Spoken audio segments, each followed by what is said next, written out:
Urukiko rukuru rwakatiye Ishimwe Dieudonné uzwi nka Prince Kid igifungo cy'imyaka 5 rumuhamije ibyaha byo gukoresha undi mibonano mpuzabitsina ku gahato no gusaba cyangwa gukora ishimisha mubiri rishingiye ku gitsina.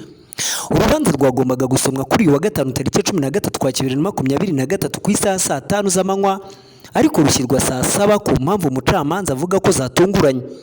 Mu isoma ry'uru rubanza yaba Ishimwe Dieudonné n'abamwunganira mu mategeko nta wari uri mu rukiko mu gihe ubushinjacyaha bwo bwari bufite ubuhagarariye.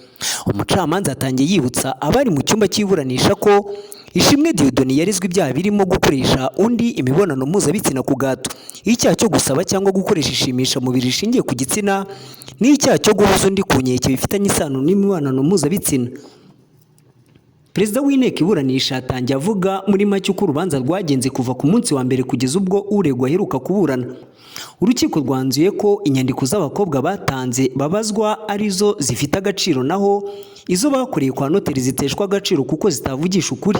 Umucamanza yavuze ko Prince Kid ahamwe n'icyaha cyo gukoresha undi imibonano mpuzabitsina ku gahato kuko urukiko rukuru rusanga yarasambanyije uwahawe kode ya VMF amufatiranye n'intege nke. Urukiko rukuru kandi rwahamije Prince Kid icyaha cyo gusaba cyangwa gukoresha ishimisha mibiri rishingiye ku gitsina kubera uwahawe kode ya VKF wabimushinjije ko yayimukoreye inshuro 3. Ku rundi ruhande ariko yagizwe umwere ku cyaha cyo guhoza undi ku nkeke bifitanye isano n'imibonano mpuzabitsina.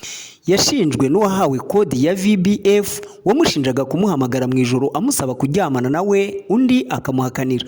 Urukiko rugasanga ikimenyetso gishingiye ku majwi gitandukanye n'ibiteganywa n'itegeko. Bitewe nuko ari ubwa mbere Prince Kid akoze icyaha, urukiko rwamugabanyirije igihano akatirwa imyaka 5 n'ihazabu miliyoni 2 z'amafaranga y'u Rwanda.